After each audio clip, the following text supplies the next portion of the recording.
If the Fed's tools are mostly useful in stimulating or constraining demand, how can we expect monetary policy to rein in inflation that is largely driven by supply-side factors? Our policies really cannot, as you point out, affect supply-side conditions. Our policies affect demand. What we're facing now is, though, an elevated level of demand in the face of supply-side constraints, and it's the collision of those two things that's creating inflation.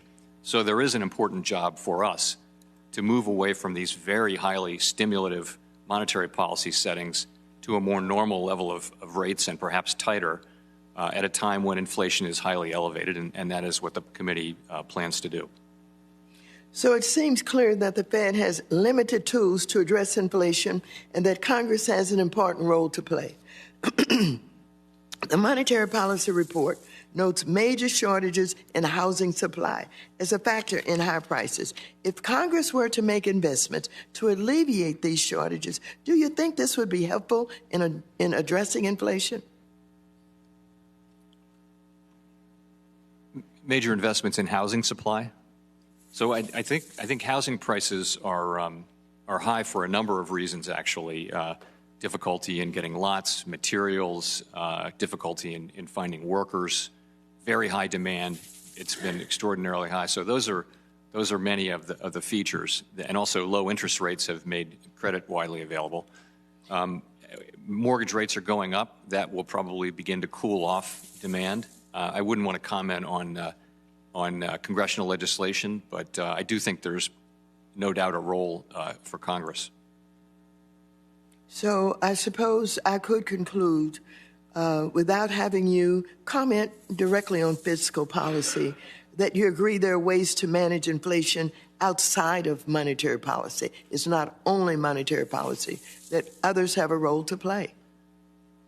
I do think that's right, but more in a sort of medium or longer term sense. I think the Fed does monetary policy, and inflation is largely a monetary phenomenon, and it's our tools that can be used to address inflation.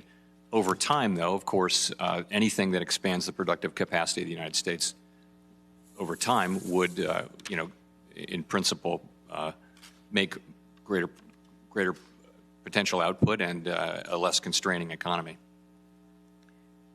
Fed forecasters expect that inflation will subside as supply chain disruption issues are resolved. However, housing and rent prices, as you've said, account for roughly 1/3 of the consumer price index, and most economists do not expect the problem to be resolved as quickly as supply chain bottlenecks due to both the time it takes to develop housing and the lack of investment in housing that is affordable to low and moderate income families. Currently, there's a shortage of nearly 7 million rental homes that are affordable and available to America's lowest income renters, and a shortage of more than 5 million homes for potential home buyers. In my district, there's a shortage of more than 34,000 rental homes that are affordable and available to the lowest income families, while the state of California has a shortage of more than 962,000 affordable rental homes. If Congress does not make the investments to increase supply and access to the affordable homes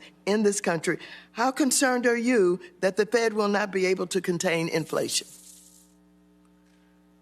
Well, you're right that housing inflation is a significant part of the CPI. We also look more prominently at personal consumption, PCE, which is a different measure, and it's something less than that.